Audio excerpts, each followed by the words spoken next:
आज का हमारा विषय है उदासीनता। उदासीनता हृदय का ऐसा भाव है जहां हमें किसी बात में रुचि नहीं रहती। हम कोई कार्य करने के लिए उत्साहित नहीं होते। उदासीनता जब एक सीमा से बढ़ जाती है तो मन का रोग बन जाती है। मनुष्य जीवन से अधिक मृत्यु को पसंद करने लगता है।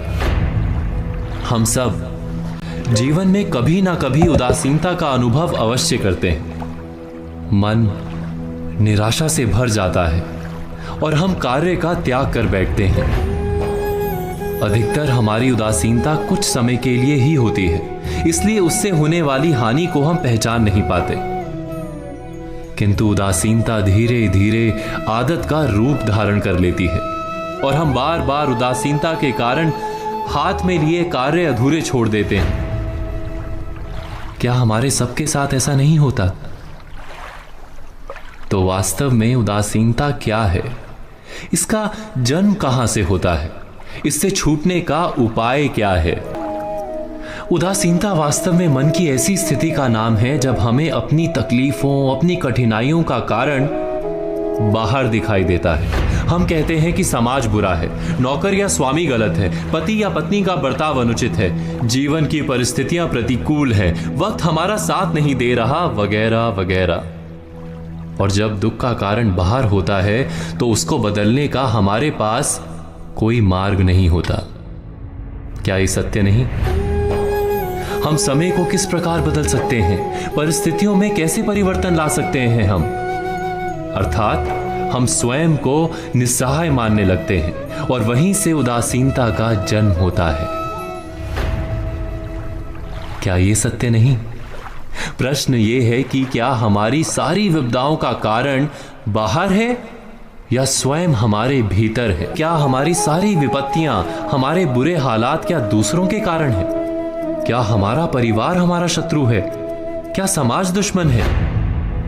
या हमारी परिस्थितियां हम स्वयं निर्मित करते हैं? विचार कीजिए, पतझड़ में पत्ते गिरा देने वाली ठंड क्या वृक्ष के साथ दुश्मनी कर रही है? नहीं, ऋतु चक्र तो अपना कार्य करता है। उसे पेड़ के साथ ना दुश्मनी है ना दोस्ती।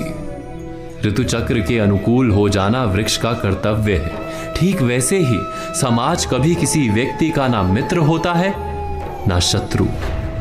समाज को जिससे लाभ मिलता है समाज उसका मित्र बन जाता है। अर्थात समाज प्रतिकूल तब बनता है जब हम समाज के प्रतिकूल बनते हैं। वैसा ही व्यक्तियों के बीच में भी होता है।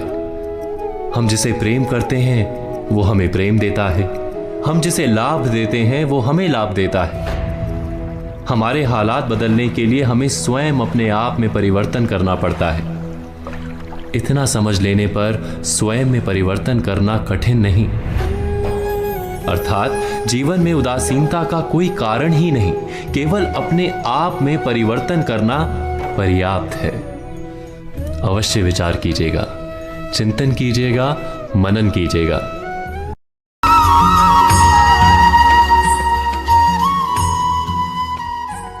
हमारा आज का विषय है मोह। मोह का अर्थ होता है एक ऐसा आकर्षण जिससे छूटा ना जा सके, ऐसा खिंचाव जिस पर हम काबू ना पा सकें। यही होता है ना मोह। विवश होकर हम खींचे चले जाते हैं। कुछ प्राप्त करने के लिए हम अपना सब कुछ दांव पर लगा देते हैं। वो मोह का पात्र कोई व्यक्ति हो सकता है, सत्ता हो सकती है, संपत्ति हो सकती है, कोई वस्तु हो सकती है या शराब और जुए जैसा कोई व्यसन हो सकता है। जिस प्रकार लोहा चुंबक से छूट नहीं सकता, वैसे ही हम अपने मोह से छूट नहीं पाते और हम मानते हैं कि मोह केवल हमारे प्रेम का गहरा रूप है। क्या ये सत्य नहीं? क्या हम मोह को प्रेम ही नहीं समझते? और फिर भी विचारकों ने, संतों ने मोह से छूटने का उपदेश दिया है। ऐसा क्यों है? मोह और प्रेम में भेद क्या है? हमें तो सदा ही हमारे मन का मोह प्रेम लगता है, किंतु गहराई से विचार करेंगे तो हम तुरंत ही जान पाएंगे कि प्रेम और मोह के बीच एक बुनियादी भेद है। प्रेम होता है तब हम किसी के सुख की इच्छा करते हैं, जब मोह होता है तब हम किसी के सुख की कामना करते हैं। बस इतना सोचने पर प्रेम और मोह का भेद तुरंत ही समझ में आ जाता है। किसी व्यक्ति के प्रति जब हमारे मन में प्रेम होता है तब हम उसे सुख देने का प्रयास करते हैं। उसके प्रति मोह होता है तब हम उसके माध्यम से स्वयं सुख प्राप्त करने का प्रयत्न करते हैं। क्या ये सत्य नहीं? प्रेम के केंद्र में हम नहीं होते, मोह के केंद्र में केवल हम होते हैं। ये तो व्यक्ति की बात हुई, किंतु किसी वस्तु के प्रति प्रेम और मोह में क्या ऐसा ही भेद होता है?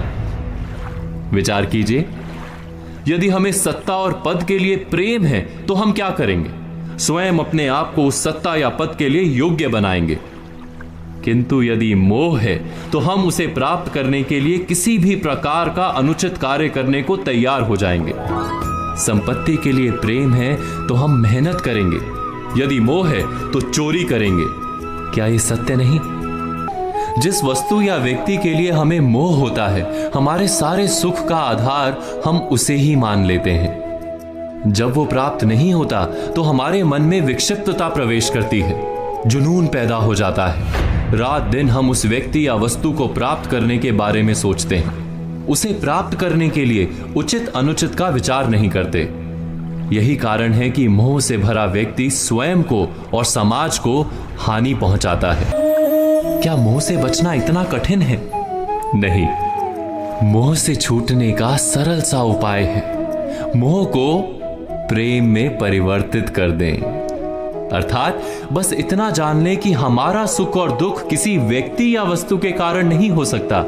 सुख और दुख ये तो हमारे अंतर का व्यापार है, हमारी आत्मा का स्वभाव है। जैसे ही हम किसी को अपने सुख का आधार मानना बंद करते हैं, क्या तुरंत ही हमारा पागलपन नहीं छूट जाता? एक छोटी सी बात से विचार समझा जा सकता है। बचपन में खेल के लिए पागलपन था, बड़े होने पर खेल के प्रति प्रेम अवश्य है, किंतु अब पागलपन नहीं। अर्थात मोह बांधने का प्रयास करता है, इसीलिए सदा ही दुख का कारण होता है। प्रेम मुक्ति देता है, इसीलिए सदा ही सुख का आधार बनता है।